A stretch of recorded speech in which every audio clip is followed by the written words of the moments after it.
Have you ever considered how homelessness might be a mirror reflecting the erosion of personal values and the acceptance of dehumanization? This is a question worth pondering. Within the complexities of our society, homelessness stands out, not just as a result of systemic injustices, but as a stark reminder of the compromises people make before finding themselves in such dire circumstances, or what they will do to prevent from finding themselves in such circumstances.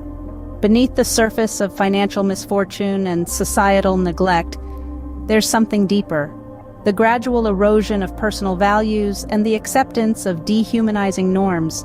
This perspective shines a light on the complex motivations that lead individuals to embrace dehumanization as a means of survival before their descent into homelessness.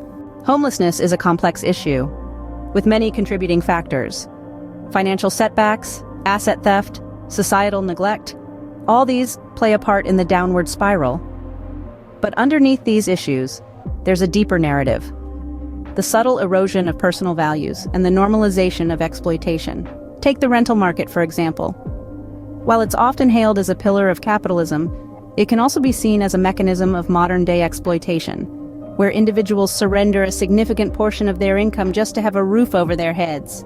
This acceptance of exploitation fosters a societal mindset that values economic survival over human dignity, allowing systemic injustices to persist under the guise of necessity. Those who benefit from these systems, whether they are actively exploiting others or passively accepting the status quo, are complicit in perpetuating the cycle of poverty and homelessness, but also the dehumanization of people, and perhaps one day their grandchildren will be forced to embrace the consequences.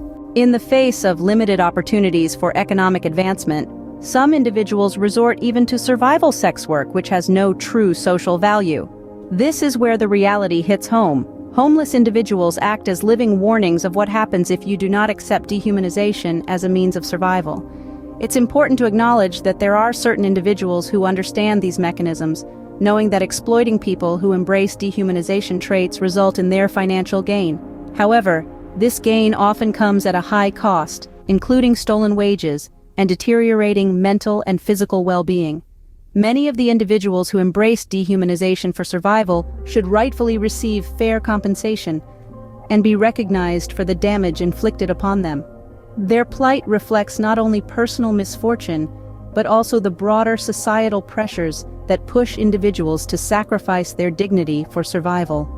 To break free from this cycle of exploitation and marginalization, we must challenge entrenched power structures and advocate for systemic change. This means demanding more accountability and transparency from those in power, and a collective commitment to uphold the dignity and rights of all individuals, regardless of their socioeconomic status. By acknowledging and addressing the complex motivations behind individuals' acceptance of dehumanization, we can hope to build a more just and equitable future for all.